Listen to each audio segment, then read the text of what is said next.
Hello friends, చాలా రోజుల తర్వాత ఈ టాపిక్ మాట్లాడుకోకుండా ఉండలేకపోతున్నా. ఎందుకంటే వీళ్ళు బిజినెస్ స్టార్ట్ చేశాక ఖచ్చితంగా వీడియో చేయాలి అనుకున్నా, అందుకే చేస్తున్నాను అనమాట. టాపిక్లోకి వెళ్ళే ముందు ఆల్రెడీ కుబేరా మూవీ రివ్యూ అయితే చేశా. దీనికన్నా ముందు నిన్న రాత్రి ఈ టైం కల్లా ఒక వీడియోతో అప్లోడ్ చేశా, కుబేరా ఇంకా కష్టమే అని. దాంట్లో ఏం చెప్పినా అంటే నాకు ట్రైలర్ నచ్చలేదన్న, సాంగ్స్ నచ్చలేదన్న, సినిమా కూడా కొద్దిగా కష్టమే, టికెట్స్ కూడా స్లో బుకింగ్ అవుతున్నాయి, ఇవే చెప్పింది నేను. మీరు వెళ్ళి పాయింట్ అబ్జర్వ్ చేయండి, అంతేగాని 100% సినిమా ఫ్లాప్ అయింది, ఇది అసలు హిట్టే కాదు అనేటటువంటి కారు కోతలు నేను ఎక్కడ కుయ్యను కూడా. ఎందుకు కొత్త శేఖర్ కమల గారు ఏదో మ్యాజిక్ చేయొచ్చు, ఆయన మ్యాజిక్ కానీ పండితే సినిమా బ్లాక్ బస్టర్ అయింది అని చెప్పి ఆ వీడియోలో కూడా చెప్పిన. వీడియో మొత్తం చూడటం చేత కాదు, కొద్దిగా బిట్టు చూస్తారు. ఇన్స్టాగ్రామ్లో ఎవడో కట్ చేసి పెట్టిని, అరే వీడు ఓసర వెళ్ళరా అనగానే అవి చూడటం, నా దగ్గరకు వచ్చి వాగటం. అలా వాగొద్దు. నేను హానెస్ట్గా చెప్తాను, నేను ఇప్పటికి కూడా డబ్బా కొట్టి చెప్తాను, నేను ఇప్పటికి గొడిగో బుక్ మీద చేసి చెప్తాను. నాకు ట్రైలర్ 1% కూడా నచ్చలేదు, సాంగ్ అయితే అసలుగే నచ్చలేదు, కానీ సినిమా నచ్చింది. సినిమాలో ఆ సాంగ్ ప్లేస్మెంట్ నచ్చింది, మీరు వెళ్ళి చూడండి, స్పాయిలర్స్ ఇవ్వదలుచుకోలేదు. అండ్ మన డిఎస్పీ గారు కూడా మ్యూజిక్ తీసేసిండు. ఇది నేను ఎప్పటికీ చెప్తాను అనమాట, జీరో ఎక్స్పెక్టేషన్స్ తెలియదు కాబట్టి నాకైతే సినిమా నచ్చింది. ఆ బ్లాక్ బస్టర్ కూడా అయింది. మనం మంచి రివ్యూ ఇచ్చాక సినిమా ఇది కావటం ఉండదు. నిన్న ఒక మాట ఇవాళ ఒక మాట, నిన్న సినిమా చూడలేదురా బాబు, అందుకే అలా మాట్లాడి ఇలా సినిమా చూసాను నచ్చిందని చెప్పిన.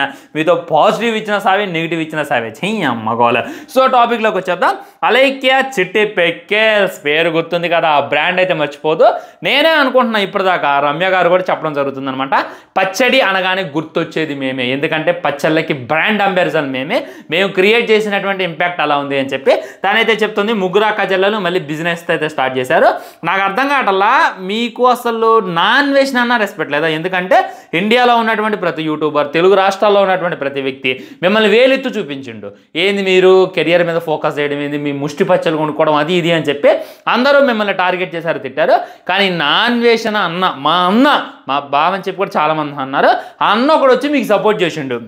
వాళ్ళని వదిలేండి పాపం, వాళ్ళు చూసుకున్నట్లయితే అది ఇది, ఇక మేము ఈ పచ్చళ్ళ వ్యాపారం చెయ్యం, మేము లడ్డు వ్యాపారం చేస్తామని చెప్పి అందరి నోట్లో లడ్డు పెట్టిండు. అన్నయ్య అంత స్పష్టంగా చెప్పాక మళ్ళీ మీరు పచ్చళ్ళ వ్యాపారం చేయడం ఏంది, లడ్డు వ్యాపారం చేయకుండా?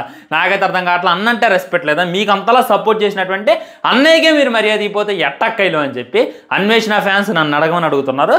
అది అనమాట అడగడం జరిగింది. సో వీళ్ళు ఏం చెప్పారంటే, మీరు మా పచ్చళ్ళు కొనాలి అంటే కెరియర్ మీద ఫోకస్ చేయాల్సిన అవసరం లేదు అని అన్నారు. అంటే ఒకప్పుడు కొనాలంటే ఫోకస్ చేయాలన్నమాట. అబ్బా ఎంత చల్లటి మాట చెప్పింది రమ్య గారు అని చెప్పి నేనైతే వెబ్సైట్ ఓపెన్ చేసి చూసిన ఫ్రెండ్స్. ఆ రేటులు చూసి కెరియర్ మీద కాదు ఆస్తులు అమ్ముకోవాలనిపించింది అనమాట. 250 గ్రామ్స్ అంటే పావు కేజీ చూసుకున్నట్లయితే 500 ఉంది. ఇదేంది బోన్లెస్ చికెన్ పచ్చడి అంట. అండ్ 500 గ్రామ్స్ అర కేజీ చూసుకున్నట్లయితే 750 రూపాయలు ఉంది. 1 కేజీ చికెన్ అయితే 1500 రూపాయలు ఉంది. ఏందక్కైనా ఇది, మీరు రేటులు తగ్గించారు, కెరియర్ మీద ఫోకస్ చేయాల్సిన అవసరం లేదు అంటే ఏదో అనుకున్నా, కానీ ఇంత ఎక్స్పాన్సివ్ ఉంటే అట్ట నాకైతే అర్థం కావట్లేదు. అండ్ రొయ్యలు ప్రాన్స్ చూసుకున్నట్లయితే 2000 ఉంది కిలో. ఓరి దేవుడు, తినాలా సావాలా నాకైతే అర్థం కాలేదు.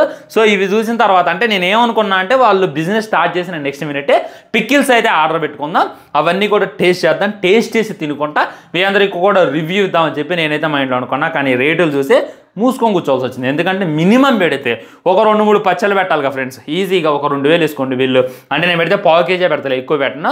నా దగ్గరకు వచ్చేసరి అటు ఇటుగా 2,000-2,500 అయితే నేను ఒక వీడియో చేసిన అనుకో, దానికి పట్టుమని ఒక 30,000 వ్యూస్ కూడా రావు, దానికి మహా కష్టపడితే 500 రూపాయలు కూడా రావు. అలాంటి దానికి దీని మీద ఇంత ఇన్వెస్ట్ చేయడం ఎందుకని చెప్పి నేనైతే లైట్ తీసుకున్నాను అనమాట. సో రమ్య గారు ఆల్రెడీ సినిమాలో కనబడుతున్నారు, వేరే సినిమా కోసం ఆమె కనపడ్డారు. అవి చూసాం, మళ్ళీ సినిమా వదిలిపెట్టి మళ్ళీ పచ్చళ్ళ వ్యాపారం ఏంది అనేటటువంటిది నాకు కూడా అర్థం కావట్లేదు. అలైక్య గారు కూడా ఫామ్లోకి వచ్చారు, ఇంకో చెల్లు ఉన్నారు కదా తను కూడా ఫామ్లోకి వచ్చారు. వీళ్ళు ముగ్గురు కలిసి మళ్ళీ పచ్చళ్ళ వ్యాపారం మీద స్టార్ట్ చేశారని చెప్పి క్లారిటీగా అర్థమవుతుంది. వాళ్ళు స్టార్ట్ చేసినటువంటి ఎగ్జాక్ట్లీ కొద్దిసేపటికే టెక్నికల్ ఇష్యూస్ వచ్చేసినాయి. అంటే ఎక్కువ ఆర్డర్స్ ఎక్కువ కావటం వల్ల వాట్సాప్ సైతం ఏదో అయింది అని చెప్పి వాళ్ళైతే తెలియజేస్తున్నారు అనమాట. ఇంక ఇది ఏమైతే అనేటటువంటిది వెయిట్ చేసి చూడాలి. నేనైతే తిందాం అని చెప్పి గట్టిగా ఉంది, కానీ మీరు ఈ వీడియోకి ఇచ్చేటటువంటి లైక్స్, వచ్చేటటువంటి కామెంట్స్ బట్టి నేను ఖచ్చితంగా ఆర్డర్ పెట్టుకుంటా. ఆర్డర్ పెట్టుకొని తిని ఎలా ఉంది అనేటటువంటిది మీకు రివ్యూ ఇచ్చేటటువంటి ప్రయత్నం చేస్తా. తెలుసు కదా మన రివ్యూ ఎంత హానెస్టీగా, ఎంత ఫేస్ టు ఫేస్ ఉంటుందో. అలాంటిది పచ్చళ్ళ రివ్యూ కూడా కావాలంటే డెఫినెట్లీ ఈ వీడియోకి 10K లైక్స్ ఇవ్వండి. 10K లైక్స్, ఇక వ్యూస్ సంగతి తర్వాత లైక్స్ మీ చేతిలో ఉంది కదా. ఇక కామెంట్లు చూసుకున్నట్లయితే ఒక 100 పైన కామెంట్లు ఇచ్చేయండి. ఖచ్చితంగా ఆర్డర్ పెట్టుకొని మీకైతే రివ్యూ ఇచ్చేటటువంటి ప్రయత్నం చేస్తాను. ఇది చెప్పడానికి ఈ విధమైనటువంటి వీడియో అయితే చేయడం జరిగింది. ఇక చూసుకోవాలన్నమాట, ఈ పచ్చళ్ళ వ్యాపారం ఎక్కడ దాకబోద్ది అనేటటువంటిది నేనైతే ఇగ్గల్లి వెయిట్ చేస్తున్నా. నేనే వాళ్ళకి సపోర్ట్ కూడా చేశాను, మీరు కంబ్యాక్ ఇవ్వాలి, మళ్ళీ పచ్చళ్ళ వ్యాపారం స్టార్ట్ చేయాలని అన్నట్టుగానే కంబ్యాక్ ఇచ్చారు. రియలైజేషన్ కూడా వచ్చేసారనమాట. మేము అలా మాట్లాడడం తప్పు అనేటటువంటి రియలైజేషన్కి వచ్చారు. వాళ్ళకి వచ్చేటటువంటి బ్యాడ్ కామెంట్స్ని కూడా చూపిస్తున్నారు. ఈ విధంగా వచ్చేటటువంటి కామెంట్లకి ఆ విధమైనటువంటి రిప్లై ఇస్తాగా అంటున్నారు. ఏ విధంగా వచ్చేటటువంటి కామెంట్లకి ఆ విధంగా రిప్లై అండి, కానీ ఇన్నోసెంట్ వాళ్ళని తిట్టొద్దు అని చెప్పి మేము ఎంచుకునేటటువంటి మనం రమ్య గారు. మరి మీ సినిమా ఎక్కడ దాకా వచ్చిందో చిన్న అప్డేట్ ఇస్తా కూడా వెయిట్ చేస్తున్నాను అనమాట. ఇది ఫ్రెండ్స్ అలాగే చిట్టి పికిల్స్ గురించి వీడియో చేయ బ్రో, వాళ్ళు కంబ్యాక్ ఇచ్చారు బ్రో, వెబ్సైట్ స్టార్ట్ అయింది బ్రో, పచ్చళ్ళు అమ్ముతున్నారు బ్రో అని చెప్పి నాకు చాలా మంది కామెంట్లు మెసేజ్లు చేద్దాం, వీడియో అయితే చేయడం జరిగింది. ఉంటా బాయ్, చాలా సబ్స్క్రైబ్ చేయండి, లైక్ చేయండి, షేర్ చేయండి. మాత్రం జై హింద్.